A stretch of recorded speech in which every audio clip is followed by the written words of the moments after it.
Friends, CTET दिसंबर 2024 SST के series में फिर से एक नए और लेटेस्ट क्लास में आप सभी साथियों का केएनई एकेडमी चैनल पर स्वागत है। एसएसटी के इस सीरीज़ में जो आपको क्लास मिल रहा है वो है एनसीईआरटी क्लास 6 का हिस्ट्री का क्लास। आज के क्लास में आप देखेंगे, पढ़ेंगे, डिस्कस करेंगे। एनसीईआरटी क्लास 6 का हिस्ट्री का जो अध्याय 4 है, हम लोग अध्याय 4 चैप्टर 4 के बारे में डिस्कस करेंगे, जिसमें क्या बताती है हमें किताबें और खबरें। इसमें बहुत इंपॉर्टेंट टॉपिक है, आपको जो समझना बहुत ज़रूरी है। आप कोई भी बुक हो, NCERT class 6, class 7, class 8, subject कोई भी हो, हिस्ट्री और पॉलिटी, ज्योग्राफी, आप उसको अगर स्टडी करते हैं तो हर एक चैप्टर को ज़रूर स्टडी करें, क्योंकि हर एक चैप्टर से कुछ ना कुछ आपको देखने को मिलता है। और डिस्कस करेंगे तो उस चैप्टर से आपको कुछ ना कुछ क्वेश्चंस, कुछ ना कुछ चीज़ें आपको समझ में आएगी और आपके लिए इंपॉर्टेंट भी होता है। चलिए क्लास को स्टार्ट करते हैं। उससे पहले अगर आप केएनई एकेडमी चैनल पर नए हैं तो चैनल को सब्सक्राइब करें, साथ ही बेल आइकन को दबा दें और अपने साथियों के बीच ज़रूर शेयर करें। एसएसटी के इस क्लास में आपको जो है हम बताने वाले हैं, डिस्कस करने वाले आपके साथ, वो है क्या बताती है हमें किताबें और खबरें। इन सब चीज़ों को लेकर के हम डिस्कस करेंगे।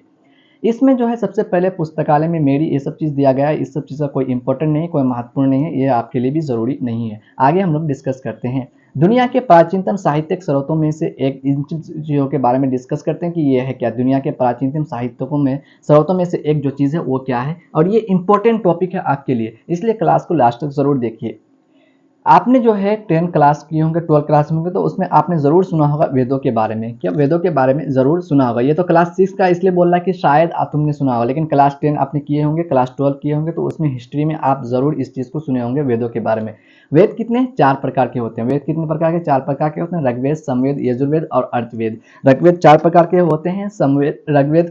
वेद कितने प्रकार? 4 प्रकार के होते हैं। ऋग्वेद, समवेद, यजुर्वेद, अर्थवेद। सबसे पुराने वेद जो माना जाता है वो ऋग्वेद की है, जो रचना, इसकी रचना जो लगभग कितने साल पहले? 3500 साल पहले किया गया था। ऋग्वेद जो है 1000 से ज़्यादा प्रार्थना, ऋग्वेद में कितने प्रार्थना है? 1000 से ज़्यादा प्रार्थना है, जिन्हें सूक्त कहते हैं। सूक्त का मतलब क्या हो गया?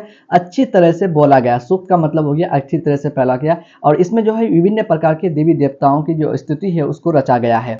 इसमें 3 देवताओं जो है, अब जो है सूक्त यानी ऋग्वेद में कितने देवताओं को? 3 देवताओं का महत्वपूर्ण है, जो बहुत ही महत्वपूर्ण रखता है। अग्नि, वेद, इंद्र और सोम। अग्नि, इंद्र और सोम जो है, अग्नि का मतलब क्या हो गया? अग्नि का मतलब, अग्नि के देवता क्या है? आग के देवता। अग्नि का मतलब आग के देवता। इंद्र का मतलब हो गया युद्ध के देवता। और सोम जो है एक पौधा है जिसे एक खास पेय से बनाया जाता है। वैदिक प्रार्थना की जो रचना है ऋषियों ने की थी। किसने की थी? ऋषियों ने की थी। आचार्य विद्यार्थियों को जो है इन्हीं अक्षरों, शब्दों और वाक्यों में बांटकर स्वस्वर पाठ द्वारा कंठस्थ यानी रटवाया जाता था। अधिकांश सूक्तों में जो है रचयिता सीखने और सिखाने वाले पुरुष थे। क्या थे? ज्यादातर जो है रचयिता कौन थे? सीखने और सिखाने वाले कौन थे? पुरुष ही थे। कुछ ही जगह जो है महिलाएं देखने को मिलती थी उस समय। ठीक है। ऋग्वेद की भाषा जो है प्राक संस्कृत या वैदिक संस्कृत कहलाती है। ऋग्वेद की जो भाषा है प्राक संस्कृत या वैदिक संस्कृत कहलाती है। तुम स्कूल कह रहा कि स्कूल में जो है आप पढ़े होंगे संस्कृत की, ये थोड़ी भाषा विभिन्न है। क्या है? ये भाषा जो है विभिन्न है, लेकिन हिंदी के जैसा ही ये आपको संस्कृत देखने को मिलता है, और पढ़े भी होंगे। हमने भी पढ़ा है संस्कृत, इसलिए हम बता रहे हैं कि हिंदी के जैसा ही लगभग देखने को मिलता है। ठीक है। अब संस्कृत और अन्य भाषा ही क्या है? संस्कृत और अन्य भाषाओं के बारे में डिस्कस किया, ये बहुत ही इंपॉर्टेंट है आपके लिए। ठीक है। संस्कृत भाषा जो है बहुरूपी यानी भारत प्लस यूरोप से मिलकर के बना है, भाषा परिवार का हिस्सा है। भारत में जो है कई भाषाएं हैं, अलग अलग भाषाएं, जैसे असमिया, गुजराती, हिंदी, कश्मीरी और सिंधी, एशियाई भाषाएं। जैसे एशियाई जो भाषा है, अब जो है आपका फारसी हो गया, यूरोप की बहुत सी भाषाएं जैसे अंग्रेजी हो गया, फ्रांसीसी हो गया, जर्मनी हो गया, इतालवी हो गया, स्पेनिश हो गया, ये सब चीज़ें इसी भाषा से जुड़ी हुई है। एक भाषा परिवार इसलिए कहते हैं, इसे क्या कहते हैं? एक भाषा परिवार कहा जाता है। आरंभ में इनमें कई शब्द एक कैसे जैसे स्टार्ट हुआ है, तो स्टार्टिंग में क्या होता है, कई शब्द जो है इनके एक जैसे हुआ करता था। उदाहरण के लिए मात्र, मात्र मतलब संस्कृत, संस्कृत में मात्र, ठीक है, माँ हिंदी में कहते हैं और मदर अंग्रेजी में कहते हैं। तो शब्द को देखेंगे तो सब एक ही जैसा है। संस्कृत में मात्र कहते हैं, हिंदी में माँ कहते हैं और अंग्रेजी में क्या कहते हैं? मदर कहते हैं। ठीक है। इन सब चीज़ों के बारे में है कि संस्कृत भाषा पहले जैसा इस कुछ शब्द एक जैसा ही था। तुमने जो है कुछ समानता नजर आती होगी, जो है क्या तुम्हें इनमें से कोई, अब देखो इनमें से कुछ समानता नजर आती होगी, तो इसकी बात क्या है? उपमहाद्वीप में दूसरे भाषा परिवारों में भाषाएं बोली जाती है। उदाहरण के लिए पूर्वोत्तर प्रदेश में तिब्बत बर्मा परिवार की भाषाएं बोली जाती है। तमिल, तेलुगु, कन्नड़ और मलयालम द्रविड़ भाषा परिवार की भाषाएं हैं, ठीक है। जो है आपको तमिल में जाइएगा, तेलुगु में जाइए, कन्नड़, मलयालम, इसमें अलग भाषाएं बोली जाए। झारखंड में जो है, झारखंड और मध्य भारत में जो कई हिस्सों में बोली जाने वाली भाषाएं ऑस्ट्रो एशियाटिक परिवार से जुड़ी हुई है, ठीक है। इन सब चीज़ों के बारे में बात किया है कि झारखंड और मध्य भारत के बीच में जो है उनके कई हिस्सों में किस तरह की भाषाएं बोली जाती हैं, ऑस्ट्रो एशियाटिक परिवार से जुड़ी हुई है। और उपमहाद्वीप के दूसरे भाषाओं में किस तरह की भाषाएं बोली जाए, पूर्वोत्तर देशों में तिब्बत बर्मा की जो परिवार की भाषाएं बोली जाती है, तमिल, तेलुगु, कन्नड़, मलयालम, द्रविड़, ये सब भाषाएं परिवार की बोली जाती है। अब आगे जो डिस्कस करते हैं, हम लोग जो है किताबों को पढ़ते हैं, उनकी लिखी हुई छपी गई है, जो किताब है उनको जो लिखी गई है और छपी गई है उनको पढ़ते हैं। ऋग्वेद का उच्चारण क्या होता है, क्या किया जाता है? ऋग्वेद का जो उच्चारण है किया जाता है और श्रवण किया जाता है, ना कि पढ़ा जाता है। ऋग्वेद जो उच्चारण किया जाता है और श्रवण किया जाता है, ना कि पढ़ा जाता है। रचना की कई सदियों के बाद इसे पहली बार लिखा गया। रचना की जो है कई सदियों के बाद तब जाकर के इसे लिखा गया। इसमें छापने का काम भी मुश्किल बहुत 200 साल पहले हुआ है, ठीक है। अब इतिहासकार जो ऋग्वेद का अध्ययन कैसे करते हैं इसके बारे में, इतिहासकार जो हिस्ट्रिकल है वो क्या है, पुरातत्व की तरह से अतीत के बारे में जानकारी का पुरातत्व जो है उनकी जो अतीत है उनके बारे में जानकारी इकट्ठी कर लेते हैं। भौतिक भाषा अवशेषों के अलावा जो लिखित स्रोतों का भी जो है उपयोग कर लेते हैं। जो लिखित स्रोत मिलता है, जो लिखित चीज़ें मिलता है उनको, उसका भी क्या करते हैं, वो उपयोग कर लेते हैं, इस्तेमाल कर लेते हैं, यूज़ करके उसको चीज़ों बताते हैं। ऋग्वेद का अध्ययन हम लोग कैसे करेंगे उस चीज़ के बारे में डिस्कस करते हैं। ऋग्वेद के कुछ सूक्त यानी वार्तालाप के रूप में शिवा विश्वामित्र नामक ऋषि जो है और देवियों के रूप में पूजित दो नदियों व्यास और सतलुज, देखिए ये भी बहुत इंपॉर्टेंट है। ऋग्वेद के कुछ जो सूक्त वार्तालाप के रूप में है, विश्वामित्र और नामक ऋषि और देवियों के रूप में जो पूजित दो नदियां हैं व्यास और सतलुज के बीच संवाद एक ऐसे ही सूक्त का अंश है। क्या? एक ऐसे ही सूक्त का अंश है। आगे डिस्कस करते हैं हम लोग। ये देखिए, आप ये भाषा देख रहे होंगे, ऋग्वेद की पांडुलिपि की एक पन्ना है। ये जो कि ऋग्वेद जो है उसकी जो पांडुलिपि है उसकी एक पन्ना है, जिसको आप देखेंगे तो आप पढ़ भी नहीं पाएंगे चीज़ों को। तो क्या पन्ना है? भुर्ज ब्रिज की छाल पर लिखी गई ये पांडुलिपि कश्मीरी में गई थी, कश्मीरी में पाई गई थी। क्या करना? कश्मीरी में पाई गई थी, ठीक है। 150 वर्ष पहले जो ऋग्वेद का सबसे पहली बार जो छापने के लिए इसका उपयोग किया गया था, इसमें पांडुलिपि को देखकर अंग्रेजी अनुवाद तैयार हुआ। पांडुलिपि पुणे महाराष्ट्र के एक पुस्तकालय में सुरक्षित है। पांडुलिपि कहाँ है? पुणे और महाराष्ट्र के जो है पुस्तकालय में सुरक्षित है।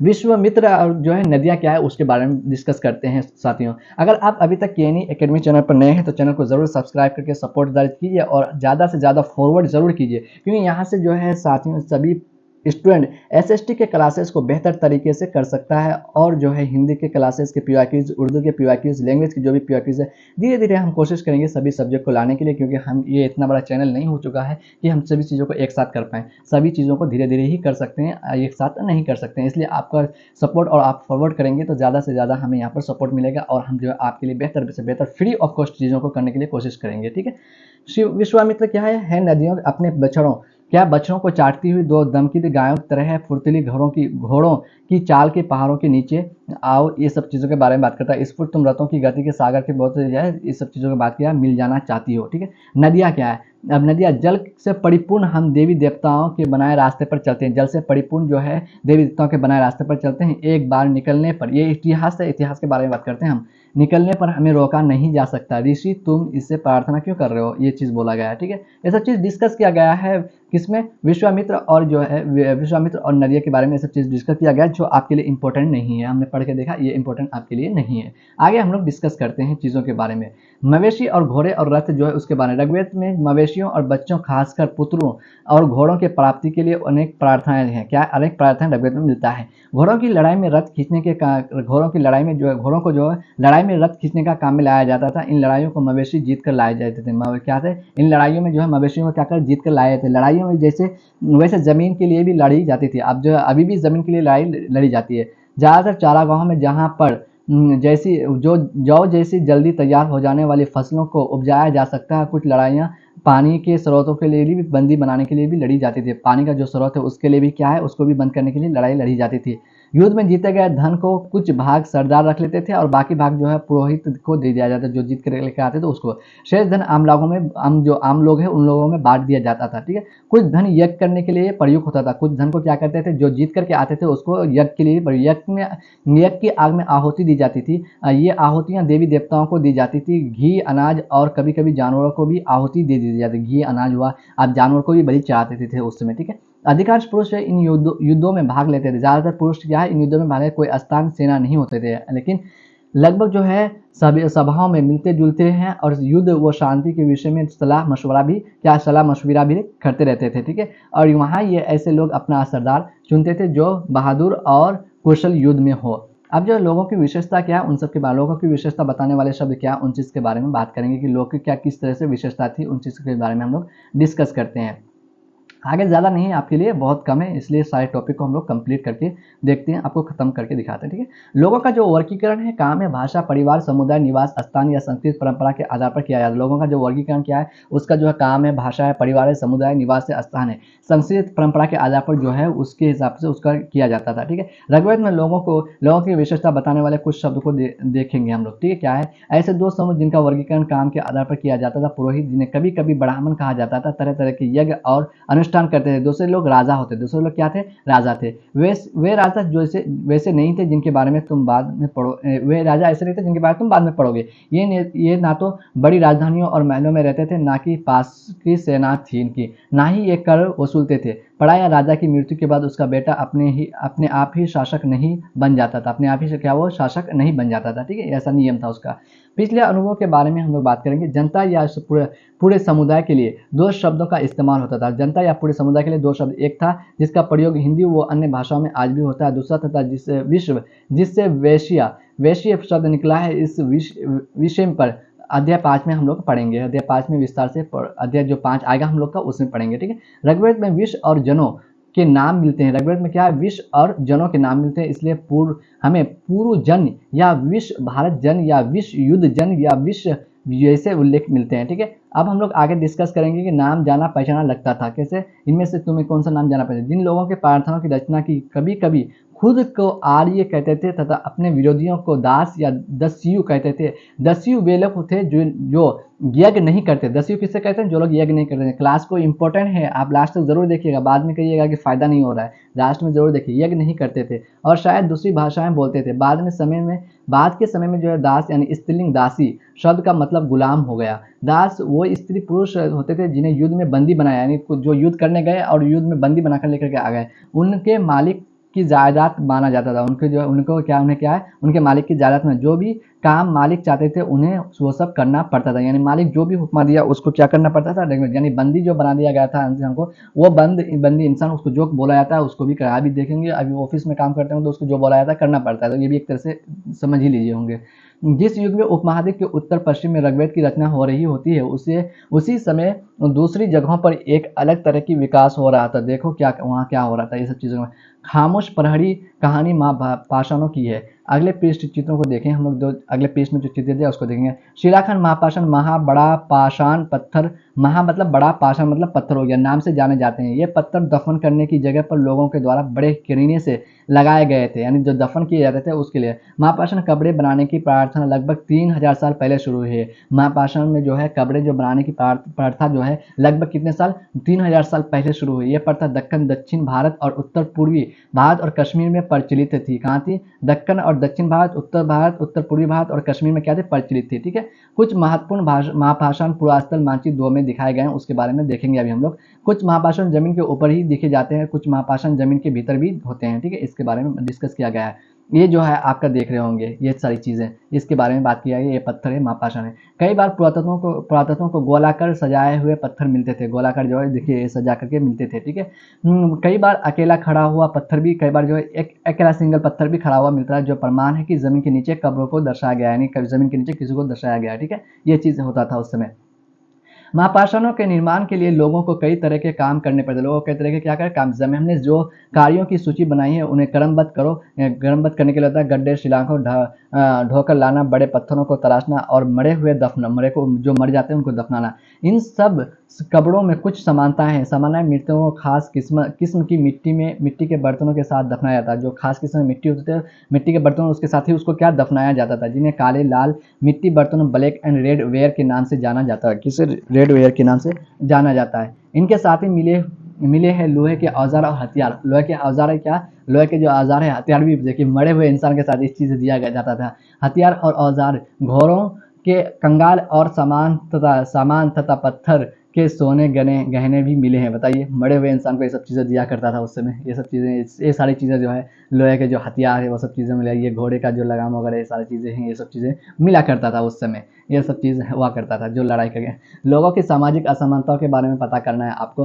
पुरातत्वविद ये मानते हैं कि कंकाल के साथ पाई गई चीज़ें मरे हुए व्यक्ति की ही रही होंगी, यानी जो मरा हुआ उसी का ही रहा होगा। कभी कभी एक कब्र की तुलना में दूसरी कब्र में ज़्यादा चीज़ें मिल जाती थी। ठीक है, जो ज़्यादा रहा होगा उसको ज़्यादा मिल गया होगा। ब्रह्मगिरी की खोजो, ब्रह्मगिरी पर खोजने बोल रहा है, जहाँ यहाँ एक व्यक्ति की कब्र में 33 सोने के मनके और शंख पाए गए हैं। दूसरे कंकालों के पास सिर्फ कुछ मिट्टियों के बर्तन पाए जाते हैं। ये दफनाए गए सामाजिक है जो करीब कुछ दोस्तों मनाया जाता था। ये सब सारी चीज़ें हैं, इन सब चीज़ों के बारे में डिस्कस किया गया है। ठीक है, अब आगे देखें कब्र के परिवारों के लिए। कभी कुछ महापाषाणों के अधिकांश कंकाल मिले, अधिकांश जो एक से अधिक कंकाल मिले हैं, ये दर्शाते हैं कि शायद एक परिवार के लोग एक ही साथ स्थान, यहाँ पे क्या कह रहा है कि एक परिवार के लोग जो है एक ही साथ दफनाए गए होंगे, तो कुछ जगह मिला होगा ये सब चीज़ें। इनाम गांव की एक विशिष्ट व्यक्ति के कब्र, इनाम गांव जो है था, उसका जो एक विशिष्ट व्यक्ति था उसका कब्र है। इनाम गांव की खोजो। ये भीमा की सहायक नदी है। क्या भीमा की सहायक नदी घोड़े के किनारे एक जगह है। इसे 3600 से 2700 साल पहले लोग रहते थे। यहाँ पर क्या करते थे,